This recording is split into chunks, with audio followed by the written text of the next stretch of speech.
Lada merupakan salah satu rempah-rempah tertua di dunia.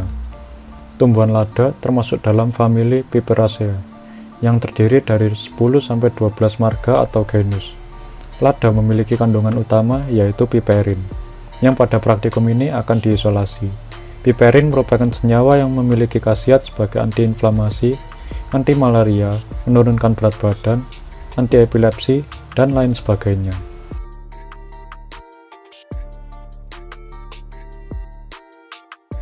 Piperin berbentuk kristal berwarna putih kekuningan seperti jarum. Piperin merupakan alkaloid dari golongan piperidin yang memiliki sifat hampir tidak larut dalam air. Namun, piperin mudah larut dalam alkohol dan nether. Piperin juga memiliki titik didih yaitu 127 derajat Celcius dan berat molekul sebesar 285,33 gram.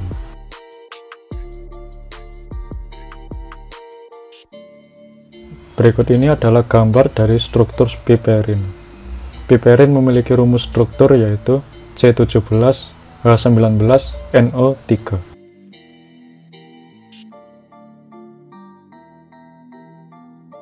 Cara kerja pada praktikum ini adalah: pertama, 50 gram serbuk lada ditimbang dan dibungkus menggunakan kertas saring. Lalu dimasukkan dalam alat shocksled dan ditambahkan etanol sebagai pelarut. Proses ekstraksi berlangsung selama minimal 4 jam. Setelah itu, hasil ekstraksi dipekatkan dengan menggunakan penguap bertekanan rendah sehingga menghasilkan ekstrak yang pekat.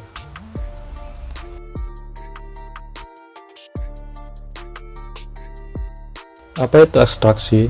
Ekstraksi merupakan sebuah proses pemisahan senyawa yang dilakukan berdasarkan perbedaan kelarutan senyawa tersebut dalam suatu pelarut tertentu. Pada praktikum ini, metode yang digunakan adalah metode shocksletasi.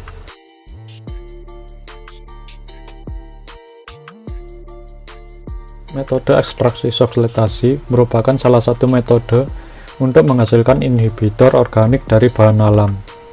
Ekstraksi dengan shocksletasi memberikan keuntungan dibandingkan dengan proses lainnya. Karena pada proses ekstraksi shocksletasi, serbuk akan selalu terbasahi oleh cairan penyari yang jernih dan berlangsung kontinu, sehingga ekstraksi akan lebih efektif. Selain itu, proses pemanasan antara pelarut dan bahan organik selama proses ekstraksi dapat memperbaiki kualitas ekstrak yang dihasilkan. Selain kelebihan yang sudah disebutkan sebelumnya, shocksletasi memiliki kelebihan lain, yaitu pelarut yang dibutuhkan lebih sedikit, hasil ekstraksi yang lebih optimal, dan proses ekstraksi memakan waktu yang lebih singkat. Namun tentu saja, metode ini memiliki beberapa kelemahan, seperti adanya syarat senyawa yang ingin diekstraksi harus panas. Meskipun demikian, metode ini dapat dilakukan pada praktikum saat ini karena piperin memiliki sifat yang tahan panas.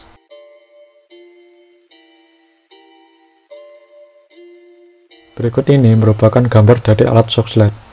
Terlihat bahwa alat ini tersusun atas beberapa bagian. Yang pertama ada bagian kondensor, yang berfungsi sebagai pendingin dan juga untuk mempercepat proses pengembunan. Aliran air dari kondensor bergerak dari bawah ke atas. Hal ini dikarenakan jika air mengalir dari atas ke bawah, maka akan terdapat ruang kosong pada kondensor, sehingga proses kondensasi gas tidak akan maksimal. Lalu ada sifon. Sifon ini berfungsi sebagai perhitungan siklus. Bila pada sifon larutannya penuh, kemudian jatuh ke labu alas bulat, maka hal ini dinamakan satu siklus. Kemudian ada labu alas bulat, yang berfungsi sebagai wadah bagi sampel dan pelarutnya. Lalu ada timbal, yang berfungsi sebagai wadah untuk sampel yang ingin diambil zatnya. Kemudian ada pipa F, yang berfungsi sebagai jalannya uap bagi pelarut yang menguap dari proses penguapan. Dan ada selang masuk yang berfungsi sebagai saluran masuknya air dalam kondensor, dan selang keluar yang berfungsi sebagai saluran keluarnya air dari kondensor.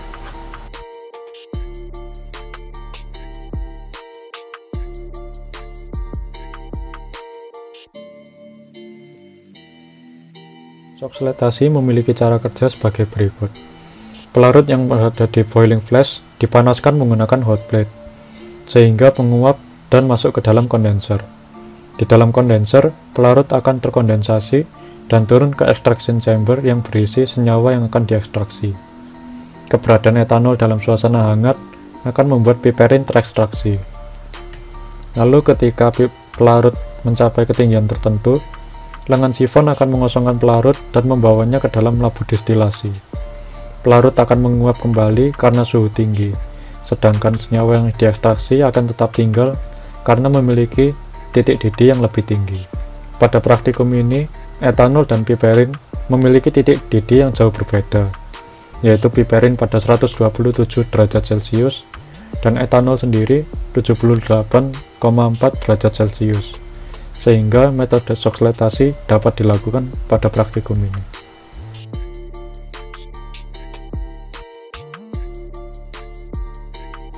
Volume satu siklus merupakan volume yang dibutuhkan untuk memenuhi tabung ruang ekstraksi hingga mencapai lengan sifon.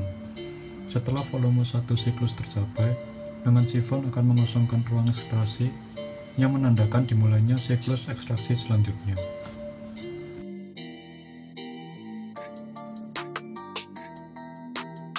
Dapat dilakukan dengan alat penguap bertekanan rendah, yaitu rotary evaporator. Rotary evaporator mampu memisahkan senyawa di dalam campuran berdasarkan perbedaan titik didihnya.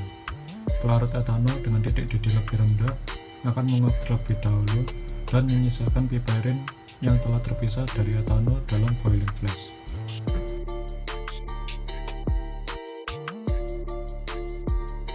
Rotary evaporator memiliki prinsip kerja sebagai berikut.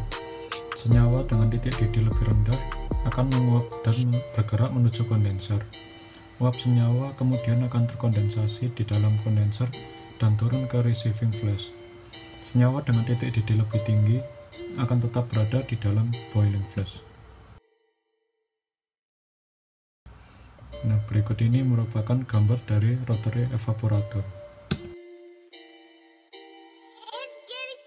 Setelah senyawa piperin dipisahkan dari etanol, senyawa ini kemudian akan diidentifikasi dengan metode kromatografi lapis tipis.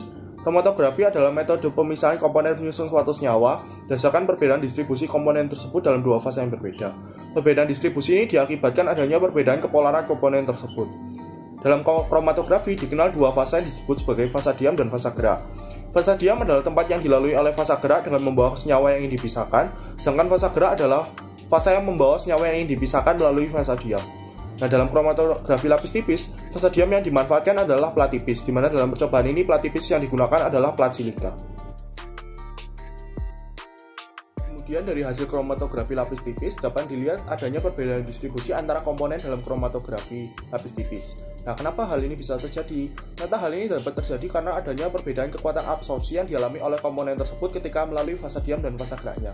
Hal ini sangat dipengaruhi oleh kepolaran dari senyawa yang ingin dipisahkan dan fasa-fasa tersebut. Nah, bagaimana hal ini berhubungan? Jadi ternyata komponen dengan kepolaran yang sama dengan fasa diam akan terabsorpsi dengan sangat kuat, sehingga jarak tempuhnya akan jauh lebih pendek dibandingkan dengan komponen dengan kepolaran yang berbeda dengan fasa diamnya. Hal ini sama juga terjadi pada fasa gerak, di mana komponen dengan kepolaran yang sama dengan fasa gerak akan terabsorpsi sangat kuat, sehingga di sini komponen tersebut akan bergerak lebih jauh dibandingkan dengan komponen yang berbeda kepolarannya dengan fasa geraknya. Nah, hasil dari uji kromatografi ini pada umumnya tidak dapat diamati, sehingga diperlukan penampak bercak berupa reagen Dragendorf yang disemprotkan pada hasil kromatografi lapis tipis dan kemudian diamati di bawah sinar UV dengan menggunakan spektrofotometer UV pada panjang gelombang 254 nanometer.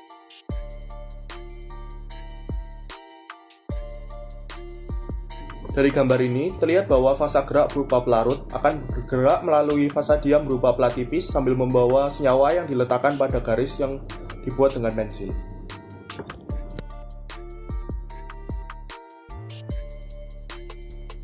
Kromatografi yang digunakan dalam percobaan ini adalah kromatografi dua dimensi, di mana kromatografi dua dimensi ini berjalan dengan dua tahap pemisahan yang berbeda, jika dibandingkan dengan kromatografi satu dimensi yang hanya berjalan dengan satu tahap pemisahan.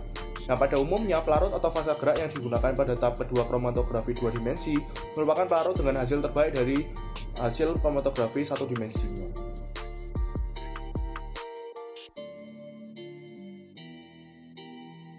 Kemudian akan dibahas mengenai alat yang disebut sebagai spektrofotometer UV. Spektrofotometer adalah alat analisa konsentrasi suatu sampel berdasarkan interaksi antara partikel di dalam sampel dengan cahaya yang ditembakkan. Nah, dalam praktikum ini digunakan spektrofotometer untuk pengamatan hasil dari kromatografi lapis tipis pada sinar UV dengan panjang gelombang 254 nanometer. Nah, selain panjang gelombang 254 nanometer, panjang gelombang yang dapat digunakan untuk pengamatan percobaan kali ini adalah panjang gelombang 366 nanometer.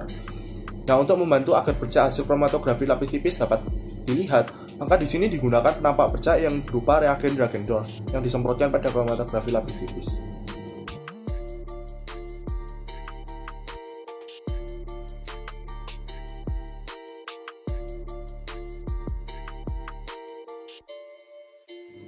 Kemudian saya akan menjelaskan mengenai faktor retensi atau RF. Hasil dari kromatografi adalah faktor retensi atau RF, yang merupakan perbandingan antara jarak tempuh komponen terhadap jarak tempuh pelarut yang digunakan sebagai fasa gerak. Rumus dari RF adalah jarak tempuh komponen per jarak tempuh fasa gerak.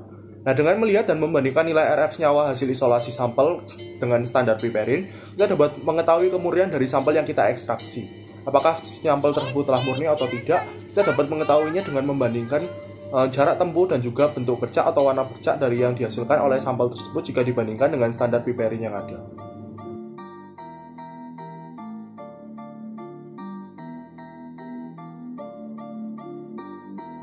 Sekarang kita masuk pada hasil dari percobaan ini. Yang pertama adalah perhitungan rendemen dari percobaan ini. Massa serbuk lada yang digunakan dalam percobaan adalah 50 gram. Nah, massa hasil ekstraksi kita dapatkan dari mengurangi massa beker dan sampel dikurangi massa beker kosong dengan angka 93,38 dikurangi 71,73 sehingga didapat 21,65 gram.